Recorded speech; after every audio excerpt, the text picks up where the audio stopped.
दोस्तों मैं प्रतिमा देव दर्शन सीरीज़ की अगली कहानी के साथ। कहानी का टाइटल है the feminine energy Durga.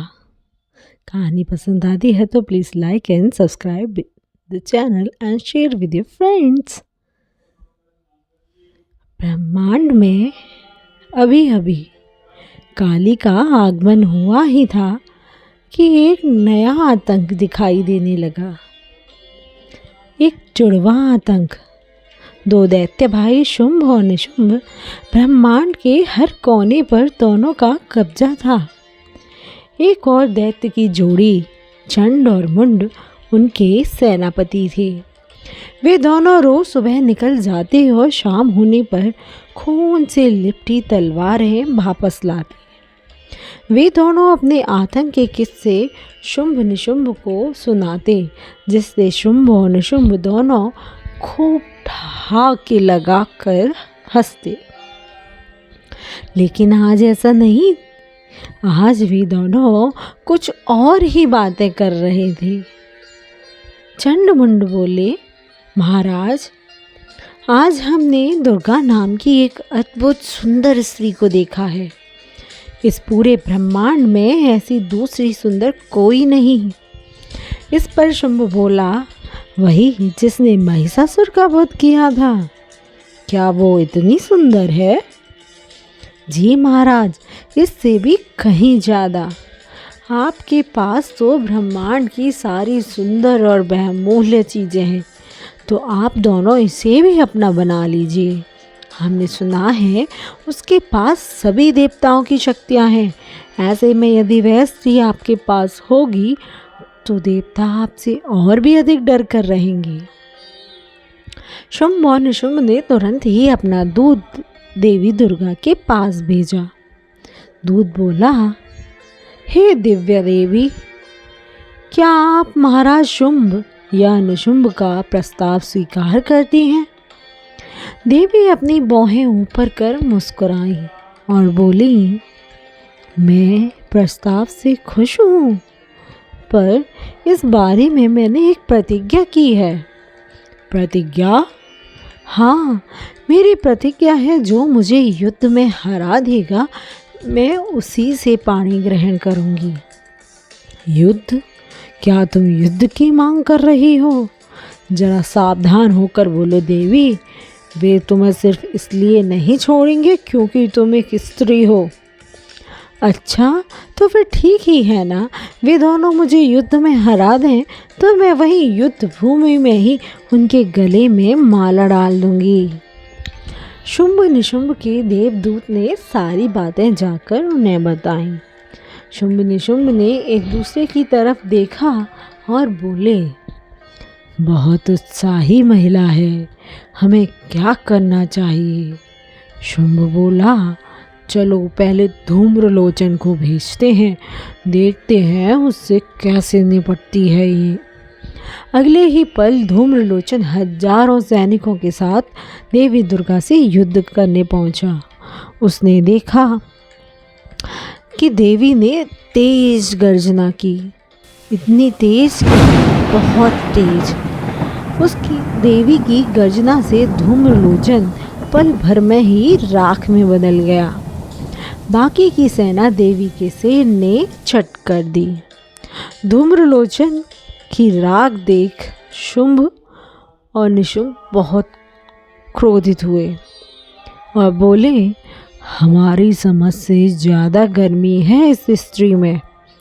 Nishumbh बोला, अब क्या करना चाहिए? तभी शुंभ ने आज्ञा दी, जाओ चंड और मुंड उसे दासी की तरह घसीटते हुए ले आओ। अगले दिन चंड मुंड 60,000 सैनिकों को ले दुर्गा देवी से युद्ध करने पहुँचे। देवी के शेर ने अपने बालों के झटके से जाने कितने ही सैनिक घायल कर डाले। चंड और मुंड ने अपनी पूरी शक्ति के साथ देवी से युद्ध किया। तभी देवी दुर्गा के शरीर से काली प्रकट हुई और उन्होंने देखते ही देखते अपनी तीखी तलवार से चंड मुंड के सिर धड़ से अलग कर दिए। वे सिर काली ने देवी दुर्गा को भेंट किए। तभी देवी का नाम सारे ब्रह्मांड में चामुंडा चामुंडा गूंजने लगा। चामुंडा नाम की गूंज शुंभ निशुंभ के कानों तक पहुंची।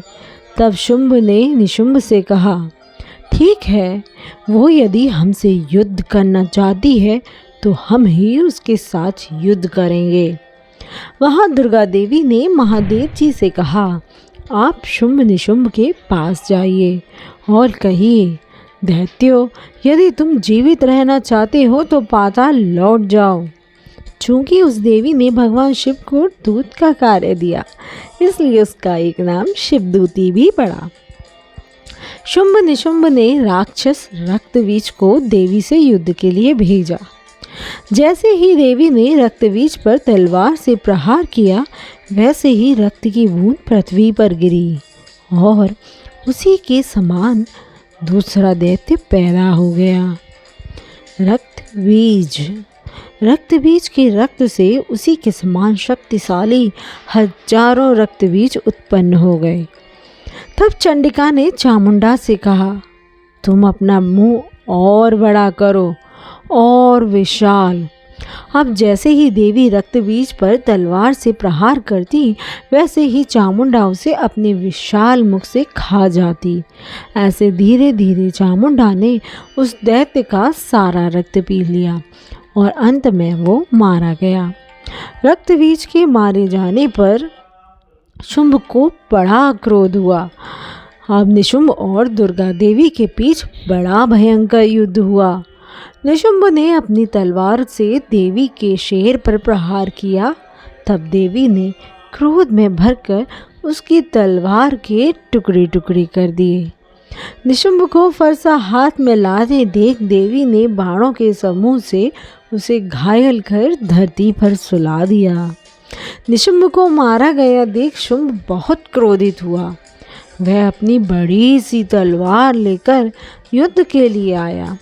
तब दुर्गा देवी ने शंख बजाया और काली ने इतना भयंकर अट्टहास किया कि सारा संसार गूंज उठा।